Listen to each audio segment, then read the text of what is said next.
They say every garden has secrets, but in the quiet town of Brookhaven, Mississippi, whispers told of roses that bloomed too red, too violently full on the estate of Mrs. Evangeline Crowe. On humid nights, when cicadas fell silent, neighbors swore they heard faint cries from beneath the soil, like roots feeding on something not meant for earth. It was 1894 when the first girl vanished, a maid named Clara, whose absence was explained away with a forged letter home. But her bed remained untouched, her clothes left folded, her wages never claimed. Something in that house fed the roses, something human. Evangeline Crowe was a widow of peculiar reputation. A woman of refinement, hosting Sunday teas beneath wrought-iron gazebos, always surrounded by roses the size of dinner plates. She dressed in black silks that rustled like funeral veils, her pale hands gloved even in summer heat. The townsfolk adored her philanthropy, her donations to churches, her discreet gifts to the orphanage, but they also avoided her eyes, for her gaze was said to linger too long, as if weighing the worth of a soul. She was a matron, a benefactor, and a silent terror. The truth is, many of her servants came from the Brookhaven Orphan Asylum, girls aged 12 to 18, taken in with the promise of employment and a bed, rescued from destitution. What the asylum failed to track, however, was how many never returned, how many records went missing, how many transfers bore only Mrs. Crowe's signature.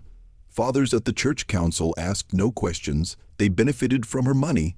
And so a quiet arrangement was struck. Orphans disappeared into the Crowe household, their names erased from ledger lines, their futures pruned away like weeds. Neighbors described the Crowe garden as intoxicating. A perfume so thick it clung to visitors' lungs, leaving them dizzy, roses of impossible hue, crimson bordering on black ivory that shimmered faintly at dusk, violet blossoms that exhaled a strange metallic scent. Guests often admired the splendor, but none lingered too close to the earth. For those who did swore the soil exhaled warmth like flesh, like breath. Beneath manicured beauty, something pulsed, as if the land itself had veins. Clara's disappearance marked the first real unease. She had confided to another maid, Sarah, that Mrs. Crowe took her nightly into the garden to help with the watering. She never said what that meant. But Sarah remembered the tremor in Clara's voice, the way her fingernails were rimmed with black soil. The night Clara vanished, Sarah swore she heard a muffled scream beneath her floorboards, and yet in the morning, Mrs. Crowe was cheerful, arranging roses in a porcelain vase, humming a hymn older than the church itself. Garden tools, though polished, bore stains that did not rust. A neighbor once borrowed a spade, returning it days later, unnerved. The blade, though washed, smelled faintly of copper, as if something still clung. The townsfolk explained it away. Fertilizer, they muttered. Yet none asked why deliveries of fertilizer never arrived at the Crowe home. Why no stable hand ever carried manure to her gardens? Whatever fed those roses, it was not from the fields. It was said Mrs. Crowe rose at the hour before dawn, the hour of thinning, when veils between worlds loosen. Neighbors, half awake, described seeing her silhouette beneath the moonlight, standing among roses, head bowed, arms extended. Something glimmered in her hands. Sometimes, faint hymns drifted into the air, not Christian hymns, but guttural, older incantations. The air would thicken, birds refusing to sing at first light, and by morning new blossoms would unfurl, wet as though with tears. By 1898, at least 12 girls had disappeared, yet the asylum remained curiously silent. Its director, Father Mallory, wrote glowing letters of gratitude to Mrs. Crowe for her generosity. In exchange, she funded the asylum's new wing, its marble chapel, its imported pipe organ. Those who dared ask about the missing were told the girls had found work elsewhere, factories, mills, distant households, but no letters arrived, no wages sent, no brides returned to wed. Silence was purchased, and silence was enforced. Mrs. Crowe's pew in St. Brigid's was never empty.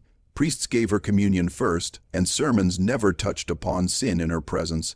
The clergy's complicity was ensured by her donations, gold chalices, imported candles, a new roof for the parish school. Parishioners whispered that the church's roses, too, bloomed brighter than any in town. Were they, too, fed by the same soil? Was the blessing of the church itself purchased with what vanished into her ground? Sarah, Clara's friend, eventually disappeared herself, but before vanishing, she confessed to the grocer's wife a disturbing detail. She had once seen Mrs. Crowe kneeling in the garden, her hands pressed to the soil. Sarah swore she saw something rise from beneath, pale fingers, too thin, trembling in the dirt, clutching at the hem of Mrs. Crowe's dress, and Mrs. Crowe smiled. The next day, Sarah was gone, her name erased from the asylum's rolls. By 1901, the pattern was undeniable. Families whispered, but no one dared confront her. The sheriff himself, whose daughter attended the parish school on Mrs. Crowe's funding, closed inquiries with a single pen stroke. Mothers warned daughters not to look too long at the Crowe roses, not to walk past the estate after dusk. Yet no hand lifted against her, for to accuse Mrs. Crowe was to accuse the church, the asylum, the sheriff, and the town itself. And no one wished to see what lay buried in those roots. An old gardener, once in Mrs. Crowe's employ, later spoke before his death of a book she kept, a black leather ledger filled not with numbers but with names. Each girl listed beside a date, and beside that, a rose. Sometimes the rose was drawn in full bloom, sometimes only in bud.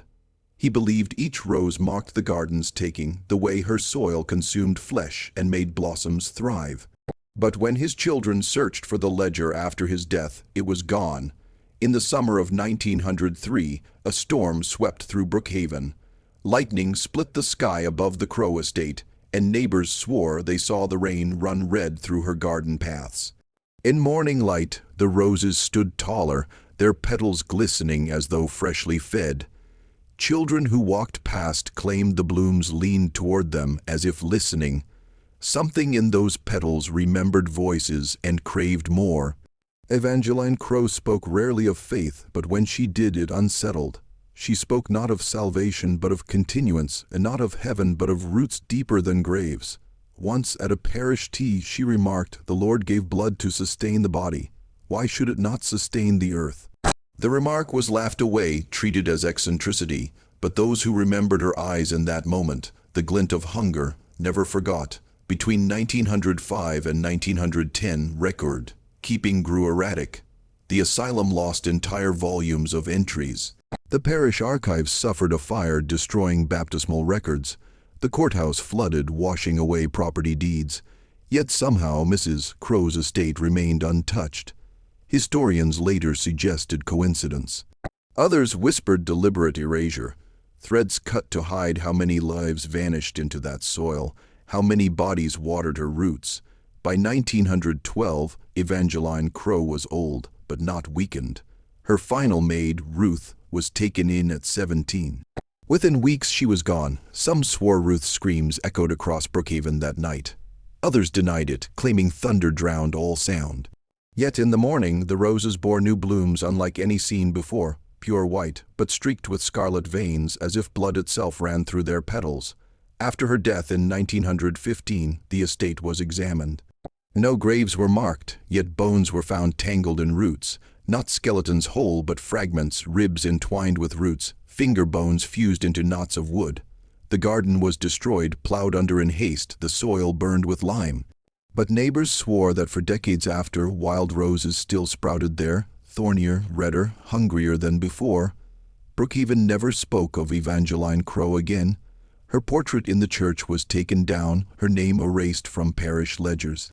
Orphanage records vanished into dust. It was as if she never lived. Yet silence was its own kind of confession.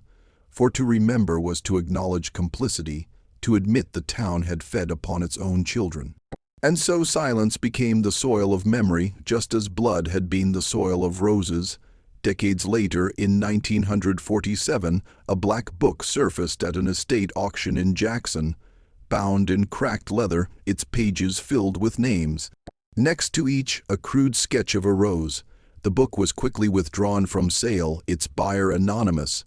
But rumors claimed it contained 73 names, orphans erased from history, now remembered only as blossoms in the garden of a widow who fed her roses what the town refused to see. Today, the land where the Crowe estate once stood lies barren, fenced and condemned. Yet trespassers speak of roses still blooming in secret, climbing iron gates, their petals unnaturally vivid beneath the moon. Some claim to hear whispers when the wind stirs their branches, cries of girls long vanished, prayers unanswered, roots that remember. The soil itself bears witness to what was fed into it, and if you lean close, too close, you may smell not perfume but iron. You may hear not the rustle of petals, but the slow, muffled breath of something still alive beneath.